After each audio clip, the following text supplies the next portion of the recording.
Here we are. Welcome everybody. Day 16.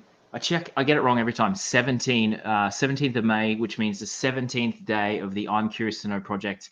Daily conversations with world-class athletes, innovators, and unique personalities from the endurance sports world. And today I'm very privileged to have Alison Jackson, Canadian professional cyclist and TikTok influencer here this afternoon. Alison, how are you? I'm good. You know what? I went for a ride today, and I also made a new TikTok that will be coming out soon. So there you go. Those are my. Perfect. Perfect day. Now that's a little bit of an inside joke. We're going to add some context and color to the TikTok influencer piece, but you will recognize that we are rocking our plaid here. This is in respect for Alison's home nation, Canada. Yes, yes. I feel like mine is a little bit of a cheap plaid because it's an LL Bean plaid, which is a US company. Ooh. So, but this is all I've got. So I made an effort. Good. We appreciate that. I appreciate you for having yours ready and waiting and willing to. So before we talk too much about the TikTok stuff, I want to talk to you about your situation in lockdown. You're in the Netherlands. You're trying to get back to Canada. You've been trying for a bit. Tell me about the situation there and what that's been like over the last couple of months. Yeah, for sure. So Europe obviously got hit with the virus earlier than North America.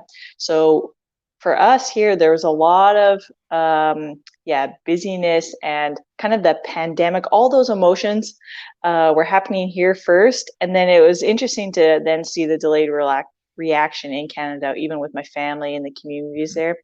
But the Netherlands, they had an intellectual lockdown. So it was, the government trusted the people to make good decisions with social distancing and, making a good decision if you'll go outside for training or how you'll do that and how you'll manage, life with kind of the idea of social distancing. So the whole time I was able to ride outside, and that already has been such a blessing because I do have teammates that are in Spain and in France, and for 8 weeks they've had a ride inside on the trainer.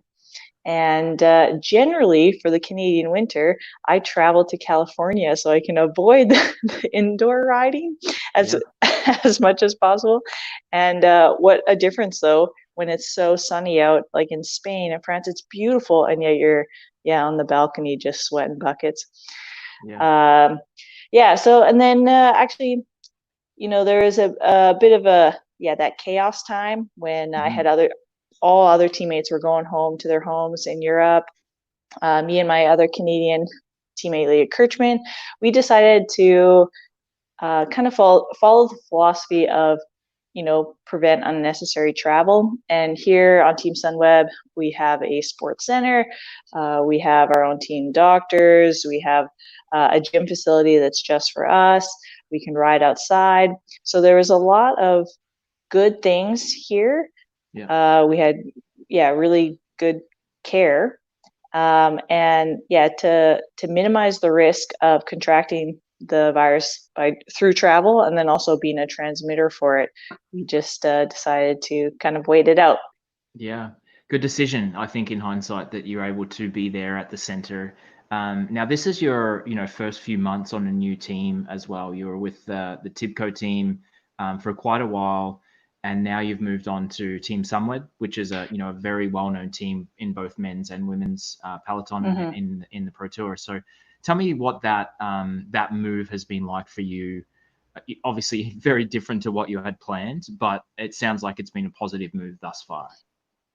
Yeah, the team is known for its structure, its thought processes, the science behind, protocols or whatever. But in a time like this, when everything else is so chaotic and unknown, we have such good strategy to, keep challenging, keep honing our skills tactically on the bike. So I think, we've had a great situation, and a lot of it is due to, the team and how it functions. Yeah. Yeah, and you've got a really great team, really. With the athletes on the team, you talked about Leah, who's a Canadian champion. You've got Corinne Rivera on the team, Mhm. who's a US champ. So you've got a really an amazing team, and obviously some great North American talent. Tell me, how that was coming over and having Leah and Corinne and some of the other girls on the team as well. Yeah, we actually have a very international team. We've got, yeah, Nordic riders, Dutch riders, German, uh, French, Canadian American, yeah, riders from the UK. So, but for me, really, like, there's kind of a special connection with your own countrymen, and some of it is like maybe it's just like the humor, like you have the same references. We use the same words for certain things, Yeah. um, and that's just a familiarity that is really special, and also makes a transition over here, living in Europe. A lot of things are different to have that piece of home. Hmm. Um, yeah, so actually that's been such a joy to have Yeah. both Corinne and Leah here. I'm sure. I had the privilege when I was working at Lululemon of managing some of the relationships with pro teams. So we managed the Mm, sponsorship for the BMC team and the BMC Pro Tri team. And I used to have the pleasure of going to the team camps and riding and kind of mm, interacting. And one nice. thing I noticed was uh, I'm going to call it maybe the lack of understanding of humor on from some of the European contingent. Yes. So I'm sure that around the dinner table, there's the inside jokes that you guys are able to share that maybe the Euros don't get. Yeah, I mean, part of it's a language thing. Like it's Yeah. when I lived in Italy for a year, and oh man, the Italians would be laughing, and I just want to be a part of like the play on words and the jokes, and I would have no idea. I mean, I'd be laughing anyway, totally Yeah. full gas laughing, and they'd be like, "Oh, you understand?" And I'd be like, "I have no idea," but Yeah. uh, yeah, Oh, I mean, so part of it, yeah, is the language thing, and then yeah, also what tickles my funny bone is actually, a different kind of humor than in another country. So yeah. Yeah. yeah. Let's talk about that humor because you are hilarious. I'm in stitches when I see your TikToks and your Instagrams, especially lately. I think you've really hit your stride with with Thanks. your humor. Tell me about that. It's obviously, you're probably not as busy with racing. There's Mm, more time on your hands, but you're hilarious. You really approach this downtime as a way to bring your comedy to another level. thank you. I appreciate that. I think part of it was just like when all this chaos is happening. I mean, it's serious. But for me, I need to deal with that with humor. I have to laugh to have joy in my life. So then I started just, yeah, really making myself laugh with these things. But man, I was I was really making myself laugh. So I thought I gotta share these things. Uh, yeah, so actually it's been, and then yeah, I have so much time on my hands, and then also here I'm alone, Yeah. and we're not hanging out in groups, and I think I'm super extroverted. We did that Myers-Briggs, test, and I Yeah. scored like the 98% extrovert. And I just, yeah, love entertaining, love being around people. So then when I'm here in lockdown alone, yeah, maybe I hang out with one teammate for the ride, but I just have all this social energy. And Yeah. so then by doing these silly videos, it's very, yeah, extroverted uh, type of things. And then I get to share them with everyone and then interact with, yeah, people's Yeah. responses. And yeah, so that's been a lot of fun. Yeah, they're super fun. And I guess that, what I've also noticed is there's an element of creativity there that's, you're talking Mm, about the sponsors, you're kind of engaging in a different way rather mm. than just, there's a water bottle, on the side of the table and like, thanks to X company for your support, you're pretending to kick the top off the water bottle and put the powder in and all of those things. So you're getting creative and actually providing value to sponsors as well, which is important. So Yeah, well, I mean, we're also at this time too, I think, using social media so much. And yeah, we like our sponsors are what keeps the team going. So there's a lot of value in that. But then yeah, also, yeah, like you say, to see the same thing over and over again. Yeah. But yeah, I know that myself, I am really creative. And so even for me, it's just like, yeah, it's been a lot of fun to like do these subtle things. And Hmm. I've also had great responses from the sponsors messaging me, just being like, we same thing, we're in stitches. Can we share Yeah. this with the office? Like all this stuff. And so that's, yeah, I mean, spreading joy to everybody in such a weird time that it is. Yeah. Yeah, I think it's special. Yeah. Very cool. I applaud you for that. I just, as you were talking then, I remembered another thing from the time at the camps that I would used to. So obviously at the beginning of the season, all the new sponsors and the old sponsors come in and they give their PowerPoint presentations and they talk through their Mm. products. And when I was at Lululemon, we used to try and keep it a little bit fun. And I wouldn't be like, here's the fabrics we use Yeah. and blah blah blah. It was like, let's see who can do the longest plank, or let's see who can like arm wrestle and beat the other person. So we try and have fun with it.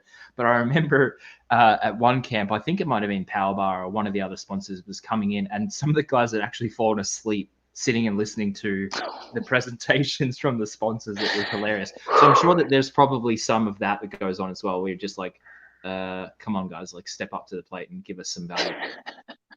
Yeah, well, also, if you've been on the team year after year and it's the same presentation over and over, and you're like, man, like the young guys need to hear this, or like that guy needs to hear this, but I've mastered this, or Yeah, whatever. Yeah.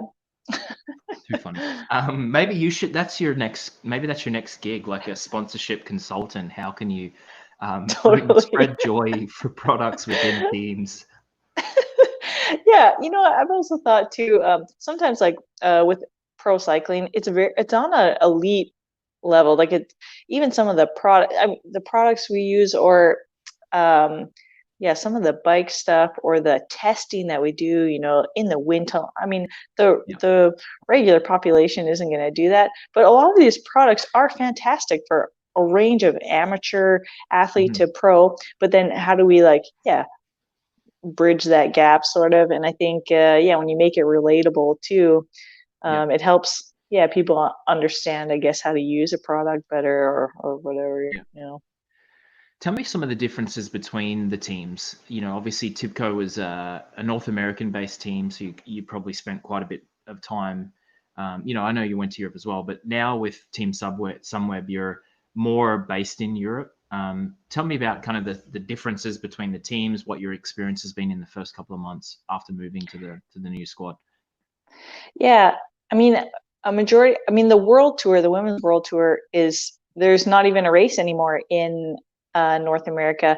So it's very rich being here, right on course to a Mm, lot of the races and the climbs. But also my teammates and the staff have done these races, year after year after year. So the experience alone, um, yeah, is a super rich thing to be on the European team, and also yeah. the other girls that, yeah, live on the climbs that are here. I mean, our Sunweb team house, it's in the Limburg area, and yeah, the Amstel Gold Course then is yeah, next door neighbors to us. So riding those roads over and over, getting that feel in your legs, having it memorized, the turns, all of that is, yeah, a step ahead for when we actually get into racing. Hmm. And I know that the UCI released, a revised schedule. I think what the plan was August 1st to start racing again, with a truncated season where it's racing back to back, weekend after weekend. Obviously, you're preparing as if that's going to happen. Mhm. What would be, what are your goals for the remainder of the year? Let's say that the season goes out as planned. Like, what are the big races you have on your calendar that you're aiming for? Yeah. Well, I just love racing. So I have never had such a time ever in my whole career to just be training so much. So just getting in the races, I'm so excited. And also, when I Yeah. signed with Sunweb, the one thing I was most excited about was to be on a team that has these winners. We have winners on this team. We have people Yeah. that are make the finals all the time. And I just really wanted to play the tactic. Sunweb, one of their yeah, what the team is known for is really good tactics, and managing the course and the players. And I just want to be a part of the game. Mm. Uh, so I think, yeah, whether I get to be a leader or in the support or a final rider or whatever, I'm so excited to, yeah, put the tactics to use, because I think, I mean, that's what drew me to cycling, because I was the triathlete, I was the runner, and like I love the physical part of those sports, but it's not very tactical. It's how fast can you go in how fast can you run that 1 mile? How fast can you do the laps in the triathlon? And here, it's not in cycling, it's not always the strongest person that wins. Mm-hmm. It's this mind game and how you play with the team, and you put the people in the right places at the right time, and how you manage your energy. So I'm just really excited to play the game with Team Sunweb. But also, we have a new race. It took a pandemic to get us a Paris-Roubaix race. So, and that's in October, and that is like full cobbled race. It's going to be the worst weather in October, probably, if it runs. And I would love to do that race. So I hope I'm on the roster. Obviously a very storied men's race, which is cool that, not cool that it took a pandemic to get it done, but cool that you'll have the opportunity, hopefully. Tell me about how you're reconciling that. You're a competitor, you love the tactics, you love being in the game. There's these whiff races that are, there's not as much. You've got your power-ups and you've got all these things, and there's weight doping and all these other issues that people are bringing up. But how are you reconciling that competitive instinct right now when you're stuck? Is it through TikTok? Well, I expend a lot of energy in TikTok, but I don't get that competitiveness. But actually, with our team internally, we have our keep challenging games. So we actually have a running omnium between my colleagues, the other riders, where so each week we have a new challenge, and this is actually put on by our staff, by our director, and so we've had like challenges like the bunny hop, or what is the smallest thing you can pick up off the ground, which I've also made those into a bit of fun videos too. So that's been really fun, because also that's competing. Some of it's like a little bit silly, like how long can you track stand?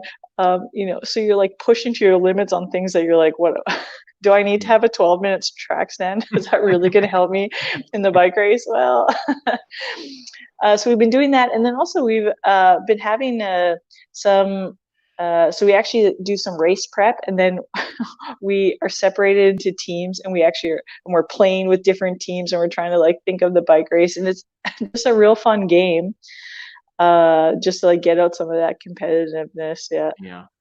Yeah, that's fun. But also I was riding on one of the climbs here, and he was probably 10 years old, and he's riding up, coming up beside me. Maybe he's like, oh, I want to ride with the pro. And the city sign was just 20 meters ahead. And I look at him and I say, are we racing? Yeah. Are we racing? And then a totally full gas sprint. 8 to 10-year-old. Yeah. And no shame at all. But I look over at him and he goes, you won. I hope you like gave him a water bottle, or like gave him a push up the hill, or like gave him some present. You can't beat up on kids. It's not okay. The competitiveness has become like this ruthless competitiveness. Kids are going down. I'm just winning anything. Old ladies in the grocery stores, you're racing through the aisles, like pushing them out of the way. I can see you do that. Oh, that's hilarious.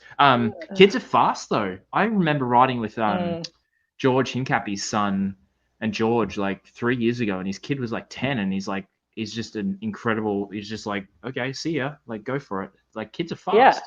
Yeah. And they're super light, so they can just tap away. Yeah. That kid is coming after you though. You know that for sure. Like, that I can't get beaten. He's the one that's looking at the TikToks but not liking them. Yeah. he's reporting you for inappropriate TikTok behavior. Love it. I've completely lost my mind here. I have no idea what I'm going to ask next, because this is too funny. No, seriously. What is tell me a little bit more about your background, your triathlon background, and did you ever kind of imagine that you wanted to be a professional cyclist? I know that you were a runner, you moved into triathlon. How did that kind of come about, that, hey, I might be able to make a career out out of this riding my bike thing? Yeah. Well, really, I just want to be a pro athlete.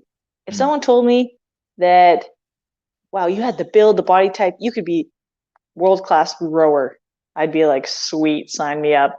Let's yeah. see what the body can do. And that was my approach to athletics, really. Um, but then I also had this Olympic dream. And so triathlon, my swim was never good enough really to make, yeah, the Olympic team. Like I won the amateur, sprint distance world championships. But yeah, to put it in, at the Olympics with the swim is so important Yeah. to get in the right draft. So okay, maybe Ironman. I can make out a career of that. Maybe running too. Always times were going down, never plateaued. Had a great coach, and I also never did just running or just cycling or when I had the triathlon. So they were kind of like unexplored things. Yeah. And but cycling, 2014, the club team that I was on the guys kept pushing me. You got to race, got to race. I raced BC Super Week just on a guest ride, and they're like, well, if you can make it halfway through, that's really good. These are hard races. And the first race I was second, and then it was just really like people who knew me, had some good references. I just waited and got the call from the team 2016. Yep. And they looked at some of my running times and thought, okay, there's some potential there. Well, and they offered me a contract. So then I thought, okay, this is it. That's the sign. I should choose cycling. And I made it to World Championships and got to race for Canada that first year. And then I think also like when you start, you ride for your teammates. They have more experience. And then the first race that I got the opportunity to win myself, I did. And then I got more opportunities, and then it's just building on building on building. Yeah. Amazing. Do you think you have a natural ability in the peloton to ride in the group, to know the moves, to follow the tactics?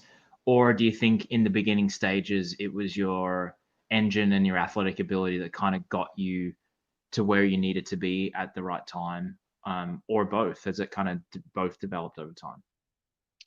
Yeah, actually, it's really hard for a lot of North American athletes to go to Europe and start racing in the peloton, where there's so much chaos, and the bike handling is super important, and we don't get that so much in North America. The peloton's smaller, the roads are bigger, but I think I just So I think actually for me, I think that was my talent, really. Right. And the rest of it, I'm really good at learning and working hard. A lot of times when I was a runner, I would never say I was the most talented, but trust me, to work so hard that I bridge that gap, to the most talented. And it might take me longer, but I'm going to do it. Mm-hmm. So I think there's a lot of just that attitude, and also I think I just love winning. Yeah. Do most athletes do? Probably, but we also have this word like kamikaze, Yeah. right? And I think that's me a little bit in the race peloton. Just I'm going to go all in and risk that gravel corner. I don't know what to see see what happens in the end. There has to be some kind of a innate competitive instinct in you that does that. Because I get to talk to a lot of really amazing athletes, and I constantly say this: the ones that are the best in the world, or the ones that win the most, are the ones that have this, like you just described, this attitude that it's kind of win or not, like win or no matter what, like you're gonna throw your nose in that corner for the opportunity to be there at the end.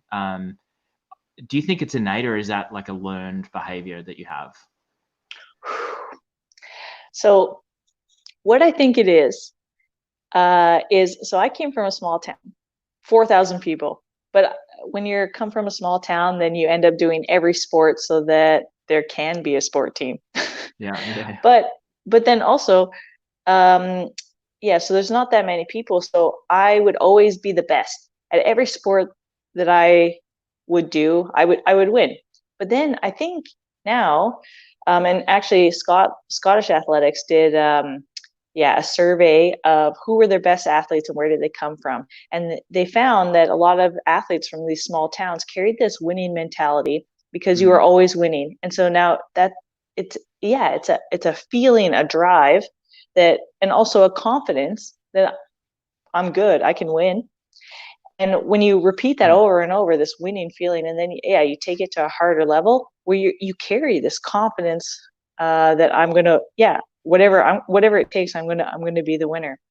And if you come from a big city, well, it's a little bit harder to, yeah, there's gonna be a few people that are sport talented, mhm. and so the percentage of winning is less, and then you get used to winning, but you also get used to losing. You get used to kind of being that third, fourth, and then yeah, so maybe you don't have that confidence, that winning attitude that you take with you, uh, Yeah, yeah, every level that you go.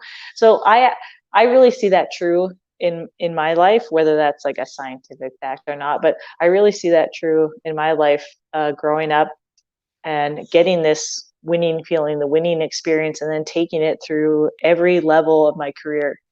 yeah. That's super interesting because I have this sense that from my experience growing up in Australia, it was Mm, kind of the opposite. It was kind of the people from small towns, or the people who were big fish in mm, small ponds actually struggled as they got older or they got into bigger competitions because they weren't the best, and they kind of fell off because they all of a sudden they weren't winning, or they weren't the best. right. So it's interesting that you talk about that and mention that, because that was kind of the opposite of my experience. Hmm. Going So from big fish to small pond kind of thing. right. And maybe so my dad would tell you that it's because I was a farm kid and we had to work hard. We were Yeah. in the dirt. When I was a kid, I had to pick rocks by hand out of the fields. And so maybe it's like this hard, this work hard, that kind of work ethic. Yeah. But also I think I was never, see, I would also say I'm not super talented. I think I always had to work to get there. So maybe I wasn't the first one to get it, but I Yeah. would practice 3 times where they would only do it once and then I would get it. Right. So I think that sort of mentality too has, yeah, I mean, it's not going to be just one thing that gets Yeah. you success, but I think, yeah, a few of these things together. So it's the perfect storm for you. You were picking rocks, you were Yeah, hauling dirt for no reason. Your dad had it all sorted for you. He's gonna just right. work you to the bone, put you in every sport, and then you're going to live in the Netherlands and be a professional cyclist and TikTok influencer. He That's had it right. all He planned out for did. you. Kudos to you, Dad. Love it. Um, Now, I'm getting a sense that I know what this answer will be, but I know that your husband gave you the nickname Action Jackson. Tell me what Hmm. that's all about, and kind of where that came from. Yes. So when he proposed, and well, okay, I said yes, but then I was really thinking, do I want to change my name? I thought my name was pretty cool. It's like my maiden name was Farcash, and it's kind of like unique, but Jackson is so regular. There's a million Jacksons out there. So then I thought, oh, it's not as cool. But then he said, but then you can be Action Jackson. And I thought, you're right. I am Action Jackson. And there it is. Oh, There's there you history. go. So that was the whole reason you changed your last name after Yep. marriage. Yep. See, I didn't. Truly. My wife kept her maiden name Phillips, because I don't have a rhyming. There's nothing that rhymes with Mackenzie that's exciting. Like, No. so Mm, that's where I lost out. Maybe I'll change my yeah. name to Jackson or something else, and then we can be on the same page. You That's know, funny. you know what was good though? So the Canadian Linda Jackson, she owns Yeah, the team Linda. Tibco Silicon Valley Bank, and yeah, she's Canadian national champion 7 times. So in the sporting world, a lot of people know her. Well, then I would be going to races in Europe, and I mean, fans in Europe, they have photos from the 70s, from the 60s. they have these photo albums. They would come up to me with a photo of Linda Jackson when she was racing and be like, "Is this your mom? Will you sign this for us?" And I was like, there is no relation. But there has to be. You have the same last name. There has to be some kind of relation. And we're both cyclists, and I'm on her team, like, for sure. And then Linda would get so upset. She's like, "No, can't I be like an aunt, a sister? Why a mom?" That is funny. So surely he called her mum then. Yeah, totally. Yeah, of course. We had a little comment here. Rachel Smith. Rachel says, "You crack me up." I'm sure she's talking about you, not me. Thanks, Rachel. We appreciate the note. Thanks, Rachel. Yeah, welcome. I'll send out some more jokes just for you. Send her a signed picture of Linda. Yes. Yes, good. So is that why Linda didn't renew your contract on the team? Because she was tired of being called your mum? Right, yeah. There can only be one Action Jackson, and that's her original Action Jackson. That's amazing. Tell me about your TikToks. Let's go back to TikToks. So here's my question. I'm an observer. I enjoy TikTok for the hilarity and some of the craziness and stupid stuff that's on there. I just don't get it myself. I don't know if I don't have enough humor. I don't know. Tell me how to get started on TikTok. Oh man. Well, a great way to use TikTok is to learn some dance moves. And you can do it where you can film yourself like not like half the speed, no, even half a speed. So you can go super slow and just copy the people and learn the dance moves and then speed up, and it might look okay. Yeah, so but TikTok actually has so many filters, songs, facial things, exchanges, green screen. So there's so many things just to play with, but obviously you just like be playing with it and then try it out on yourself. And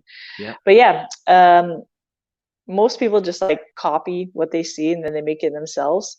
Or then when you can do that, but then make it interesting or put a twist on it that's like new, then that's I think those are the winners. So I have my daughter is probably the funniest person I know except for you, and she's amazing at repeating my dad jokes that I enjoy telling her. So I was doing them on Instagram as a daily joke. People really loved it. I found that I was becoming a stage mum and I was setting the scene too much, and I was so I had to step away. But I think that might be it might be my avenue to TikTok stardom is by having my daughter show up for me. But then I feel like that's exploiting my 3-year-old. So it could be. Any advice for that? Okay, this is what we'll do. You're going to record the voice and then you're going to send it to me and I'm going to act it out. Okay, done. This is why this show exists. Because we're changing the world. We are changing the world. One day at a time. One TikTok at a time. Ryan, thanks for joining us. It is Action Jackson. We've covered that one. Thanks for joining us, Ryan. Good old BC lad there. Welcome. And Sharon. Sharon wants a photo as well. A signed photo. Great to see you. I will.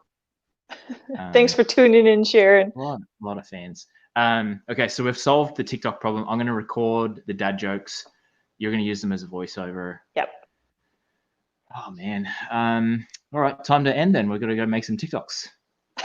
Let's do it. No kidding. I want to cover some more here. Ryan's got another. Ryan's smiling. Welcome, Ryan. Let's cover some more stuff here. We talked about the team. We talked about being on Sunweb. Sunweb's obviously a winning men's team as well. They've got an incredible team there. You guys obviously have access to the same facilities. You have I'm assuming the same doctors, and you've got a great setup there that you guys enjoy. Tell me about obviously the equality in women's cycling. There's not as many races. The prize money's not there. All of those things. It doesn't have to specifically be about the team. but it's obviously a challenge. You're looking at the guys going off and Mhm. racing, and they're getting more coverage and all of these things. Tell me about how that kind of feels, or the conversation that you've had around that. Yeah, actually, it was super strange for me to go from triathlon and running to cycling, because triathlon, if there's a men's race, there's a women's race. They're Yeah. always on the same time. I know the times of the men, and they know the times of the best females. Same with like running. I know the best mile time for male athletes, and they also know the best mile time for females.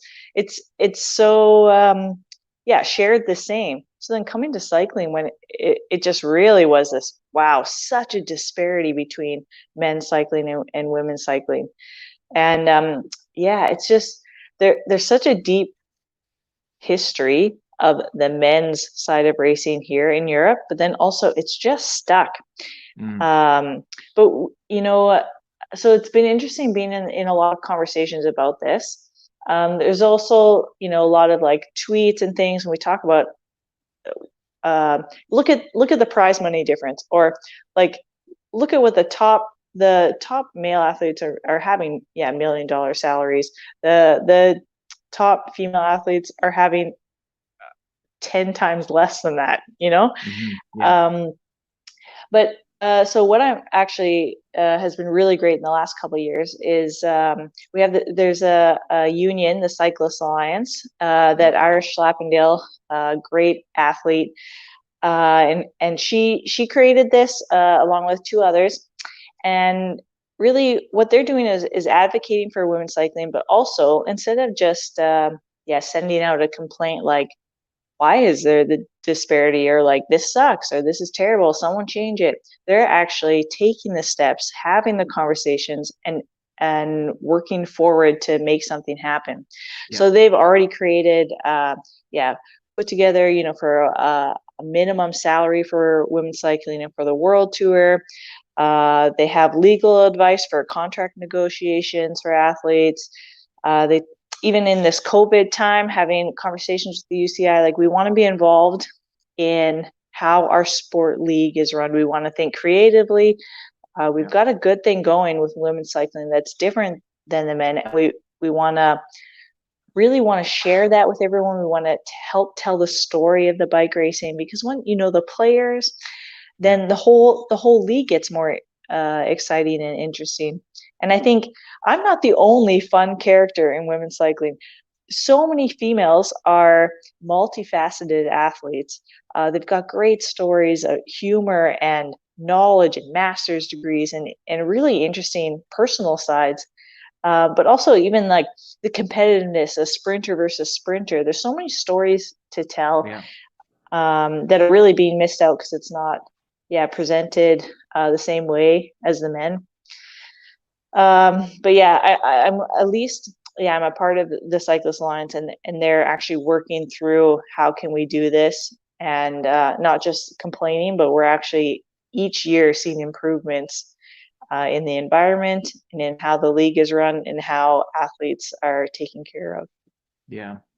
Very cool. I didn't know that, so I'm glad you shared that with me. I'm going to Hmm. look that up. But one thing that always comes up for me is the coverage and the opportunity to create characters out of the athletes and create fans. And I think Mm. the hard part about cycling is everyone looks the same. There's no real recognition. You haven't got numbers on your back. You can't. It's really, unless you're one of the people that are winning time and time again.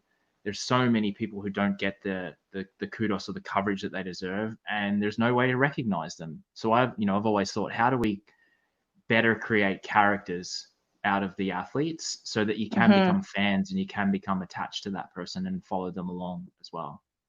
Yeah, exactly. Um, One way is you can follow me on TikTok.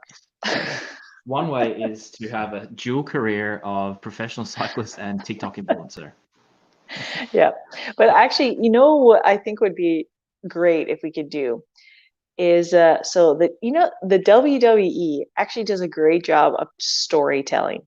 Yep. And if we could somehow take that into our sport, so that we can have these rivalries that, we're okay with talking about we're not so concerned with the professional image, like we're professional cyclists, everything is good, but really get into the storytelling, the struggle. I think that would be I'm cool. into it. Ryan's got a couple of good comments. He's having a one-man comment party here, but we're into it. He suggests that the US Crit Cycling should be a reality show, and that women's cycling needs more beefs. WWE style. Oh yeah, actually, seriously, and actually, there are some already, totally, but they're underground. Yeah, we just need to expose them. Yeah, you should. Yeah, use some of your TikTok influence to bring to light some of these beefs. Maybe we can like do cutout masks. I've seen one. Here's an idea. You've done that one where you like sit in the chair, you tell yourself that story, you move to the next chair, and you kind of laugh. Maybe cut out of the person's face, and then the next person is another person's face, and they're just like having at it. They're just shouting at each other. Okay, this is interesting. I'm gonna work on this. Work on it. I'm gonna create a whole drama storyline that's gonna be so far from the truth of real bike racing. It's gonna be its own reality show, but just me as the characters. Do it. I'm all for it.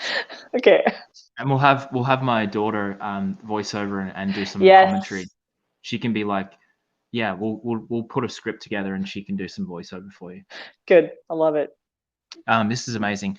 I feel like we could keep this going forever, but I'm going to let you go. And I have 3 questions that I do want to ask you before we do go. And I've asked the same questions every day. They're kind of softballs.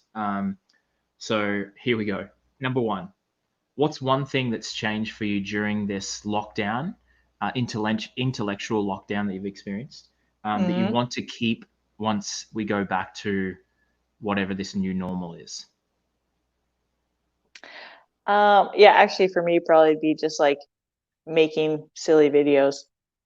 I think it's so positive for me. I really love doing it. And also, I think it's a fun way to spread joy. Yeah. Amazing. Love it. Keep it up. Don't ever stop. Number 2, what is one thing that you thought was important before lockdown that you're happy to leave in the past?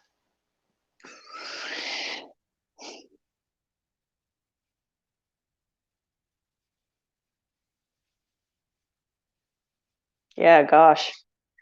Well, I think also, in the lockdown, I have more time, I guess, just to sit with myself, like a quiet time or whatever, meditation, if you will, but just even listening to music. But listening to music, actually, this is it. Listening to music like an album from first song to last, uninterrupted, not just choosing which one you like, but really try to listen to the story. And normally I think I just wouldn't have time. I would move on to something else. So, we have the planning for the next race or traveling or whatever. But I've really enjoyed, doing that, listening to the story of music. What's been the best album that you've listened to from start to finish? Pink Floyd, Off the Wall. There you go. It's a great story. Yeah. I've done the same thing, actually. It's so funny you talk about that. But my choice would be Kanye West, Graduation. Okay. All right. I'm gonna scroll through that. Go for it. Go start to finish. It's okay. There's a story behind it. I'm into it. And the other one would be Kendrick Lamar as well. The album names. Yes. Can't remember the album name. It was kind of his first breakout, but the story, because every song kind of goes into each other. Yeah. Do it. Also, T.I. Paper Trails. Yeah, that album is a great album. I agree. Start to finish. Yeah. I've literally I should show you my Spotify. That's literally like exactly what I've been doing, and it's all rap music because that's all I listen to. So Pink Floyd might be a stretch for me, but okay, yeah. It's got a great story and very different musicalities. Also, Who else have I been listening to? Oh, the album Circles. Okay. You know who that is? No idea. Why can't I think of his name? We'll report back. Okay, we'll report back. I like it. Albums from start to finish. Yeah, it's been Third good. question, third and final question. What's been your most memorable moment of joy during intellectual lockdown? Mm.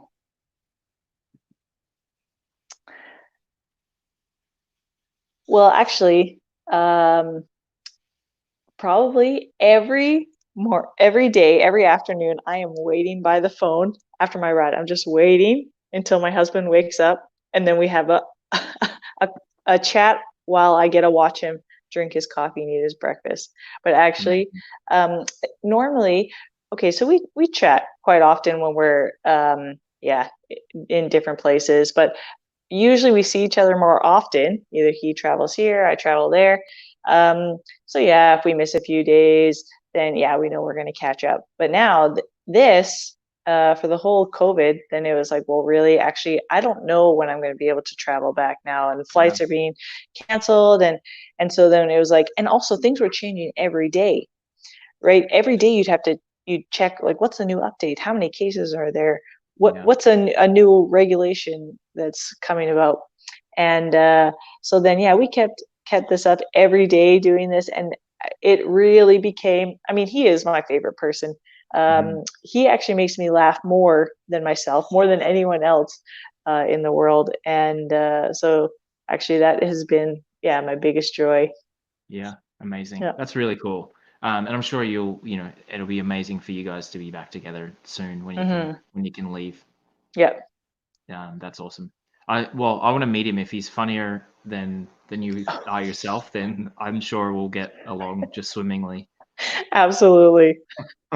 Um, you're awesome. This has been fantastic. I really appreciate you joining the show. It's been a lot of fun, and I can't wait to create TikTok history with you in the near future. Absolutely. Yeah, Yep.